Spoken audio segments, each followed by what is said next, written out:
ഈ ശശാങ്കൻ.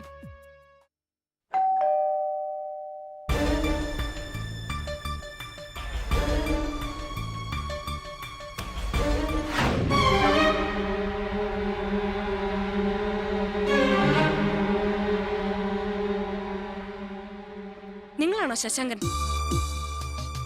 എന്താ കാര്യം? അമ്മൂനെ ഇറക്കിവിടെ.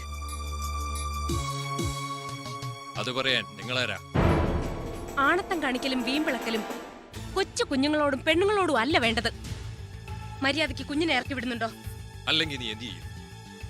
ശശാങ്കന്റെ വീട്ടിൽ വന്ന് ഒറ്റയ്ക്ക് പടപൊരുതാൻ നീ വലിയ കൊടികെട്ടിയ ജാൻസി റാണിയൊന്നും അല്ലല്ലോ. വന്ന വഴിക്ക് പോ. അല്ലെങ്കിലേ എന്റെ കൈക്കരുത്ത് നീ അറിയും. കൈക്കരുത്തൊക്കെ നിന്റെ ആ പെങ്ങളില്ലേ? ഗോപന്റെ ജീവിതം തകർത്ത ആ വൃത്തികെട്ടവൾ, അവളോട് കാണിച്ചാ മതി. അനാവശ്യം പറഞ്ഞോണ്ടല്ലോ. ഞാൻ വന്നത് അനാവശ്യം പറയാനോ നിങ്ങളോട് വഴക്കിടാനോ അല്ല. അന്ന് ഗോപനെ പിടിച്ചിറക്കിക്കൊണ്ട് പോയപ്പോ ചോദിക്കാനും പറയാനും ആരും ഇല്ലായിരുന്നു. ആ ഒരു പോക്രിത്തര നീ ആ കുഞ്ഞിനോടും കാണിച്ചത്. മര്യാദയ്ക്ക് കുഞ്ഞിനെ ഇറക്കിവിട്, ഇല്ലെങ്കിൽ എനിക്ക് പിടിച്ചിറക്കേണ്ടി വരും. അത്രയ്ക്ക് ചങ്കൂറ്റുകൊണ്ടേ കാണട്ടെ നീ കുഞ്ഞിനെ ഇറക്കിക്കൊണ്ടു പോകുന്നത്. അങ്ങനെ ഒരു പെണ്ണി ഭൂമിയിലുണ്ടെങ്കിൽ അതൊന്നും എനിക്കറിയണം.